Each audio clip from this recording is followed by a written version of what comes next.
Hello everyone and welcome back to our YouTube channel Humanities Adda, and this is the revision series for your history board exams. And अगर आप ये fourth part 4 of this lecture देख रहे हैं तो I suppose if you haven't watched part 1, 2, 3, please go and watch it first.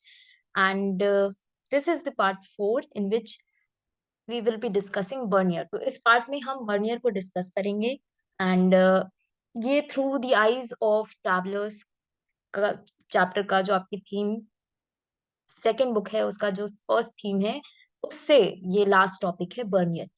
Now we will be discussing Bernier.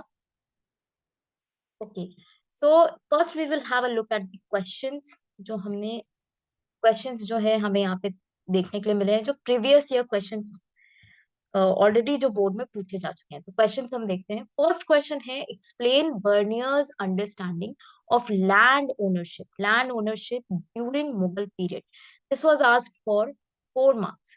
Then examine why Bernier was against the idea of crown ownership of land in Mughal India. Again, this, if you see the topic from which this question asked is again land ownership वाला topic है.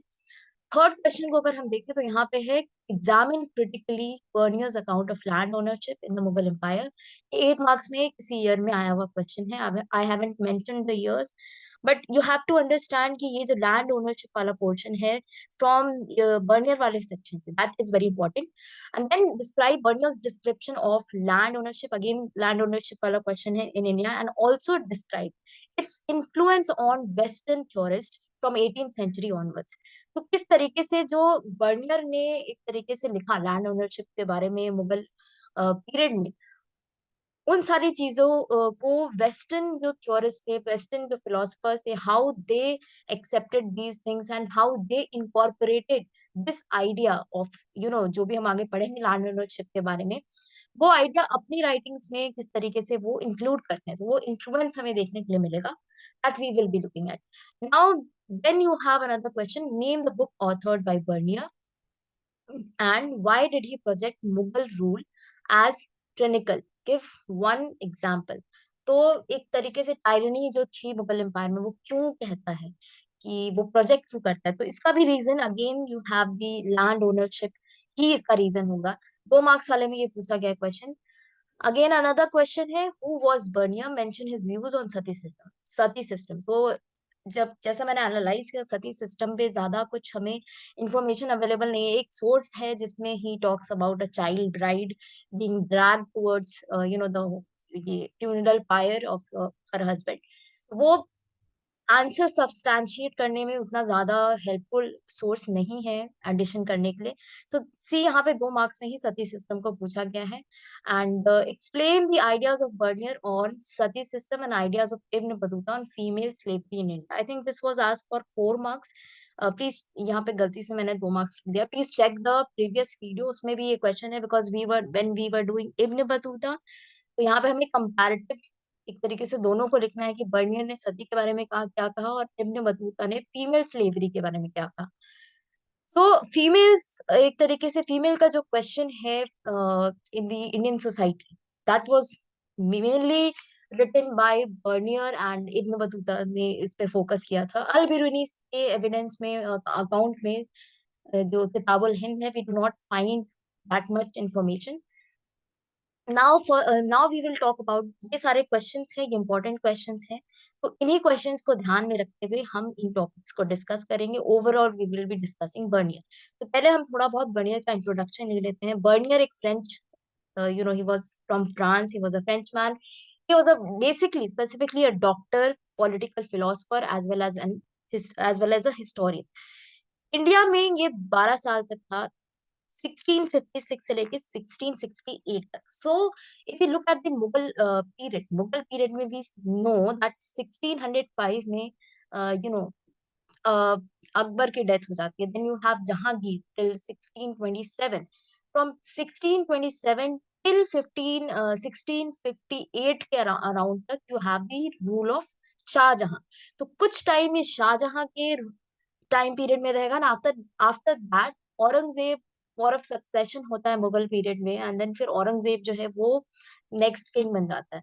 तो यहाँ पे हम देख रहे हैं कि पहले ये एसोसिएटेड रहेगा, बर्नियर जो है ये मुगल कोर्ट में, as a physician to prince Dara Shukoh. Prince Dara Shukoh was the eldest son, he was the eldest son of Shahjahan. तो पहले शाहजहां के टाइम पे इस तरीके से इसका एसोसिएशन था मुगल कोर्ट से। और बाद में हम जाके देखते हैं कि as an intellectual and scientist with Danishmand Khan के साथ, ये एक आर्मेनियन नोबल था at the Mughal Mughal court. तो दो डिफरेंट टाइम पीरियड हम देख रहे हैं after Shah Jahan. his association with the Mughal court changed, and how it changed you can see over here. Now next जो पॉइंट है वो हम देखते हैं कि travel to several parts of the country, और एक तरीके से जो उसने देखा उसको उसने लिखा, what he saw he wrote, and he did not just write those things, he compared what he saw in India with the situation in Europe. तो एक तरीके से वो दोनों ही जगह को कंपेयर करके लिख रहा था, what was happening in India and what was the situation in Europe. So इसके अकाउंट को हम थोड़ा कहते हैं कि he critically analyzed things, and then एक तरीके से एनालिटिकल वे में इसका अकाउंट था वो लिखा हुआ, मतलब बर्नियर ने अपने अकाउंट को लिखा था. He dedicated his major writing to Louis the 14th. We have discussed this already in the overview वाले जो लेक्चर है उसमें, किंग ऑफ फ्रांस, और कुछ जो अदर वर्क्स हैं इसके बर्नियर के, वो in the forms of letter to influential officials and ministers को भी ये लेटर सेंड करता था. Then in virtually every instance Bernier described what he saw in India as a bleak situation in comparison to developments in Europe. तो यहाँ पे भी हम देखेंगे कि इंडिया की जो सिचुएशन है उसको ब्लीक सिचुएशन की तरह दिखाने की कोशिश की जाएगी बाय बर्नियर.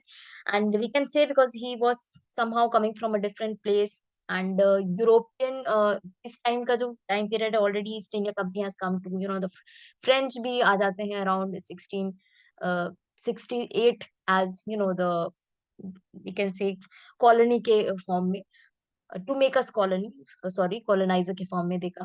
तो उससे पहले भी we see that he has Bernier has been here, and he's writing about things, and his writing is somewhat different from the other two जो हमने ट्रैवलर्स को डिस्कस किया उससे. हिज वर्क फ्रांस में पब्लिश किए गए इन 1670s 71, एंड फिर उसके बाद ट्रांसलेट किया जाता है इंग्लिश, डच, जर्मन, इटालियन. तो you can just read this portion from your book as well. इसमें उतना ज्यादा कुछ एक्सप्लेन करने का है नहीं. नेक्स्ट, अब हम बात करेंगे कि बर्नियर ने ईस्ट के बारे में, what kind of opinion did he have about the East. So East and West का एक डिफरेंस हमें काफी देखने के लिए मिलता है इसके अकाउंट में, क्योंकि इसने कंपैरेटिव स्टडी की है समहाउ. तो इब्न बतूता ने, अगर यहाँ पे हम कहते हैं कि अगर उसने डिस्क्राइब किया है हर चीज को जिससे वो इम्प्रेस्ड था एंड एक्साइटेड था, on the other hand Bernier belong to a different intellectual tradition. तो इसका जो इंटेलेक्चुअल ट्रेडिशन है to analyse things, it's somewhat different. He is writing in a different manner. He was far more preoccupied with comparing and contrasting what he saw in India with the situation in Europe. Again, the same thing, comparing, contrasting, and France, particularly France के साथ compare करेगा, focusing on situations which he considered depressing. और उसके आगे हम देखते हैं कि his idea seems to have been to influence policy makers and the intelligentsia to ensure that they made what he considered to be the right decisions. तो ये जो भी लिख रहा था, इसका एक एम ये भी था बर्नियर का कि जो वेस्ट के policy makers हैं, they get influenced by his writings as to what should be the kind of decisions taken at different instances, और किस situation में किस तरीके के decisions लेने चाहिए. The question of private property versus state owned property. तो ये सारी चीजें हैं. तो एक तरीके से इसके आइडियाज जो थे, ये इन्फ्लुएंस करने के लिए he was writing the policy makers, and to ensure कि ये जो भी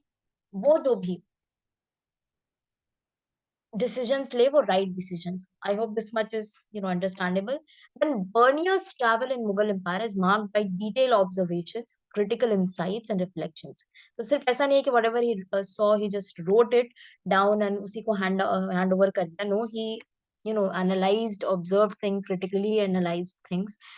अब यहाँ पे ये इसका जो अकाउंट है, he tries to place the history of Mughals within some sort of universal framework. तो मुगल्स की हिस्ट्री को एक यूनिवर्सल फ्रेमवर्क में पुट करने की कोशिश की गई। दैट मीन्स कि सिर्फ एक आइसोलेट करके ईस्ट के इंडियन सब कॉन्टिनेंट की मुगल डायनेस्टी को ही नहीं पढ़ा गया, मतलब इसके बारे में ही नहीं was writing, was trying to associate it with other regions और of the world, other parts of the world. He constantly compared Mughal India with contemporary Europe, generally emphasizing the superiority of the latter.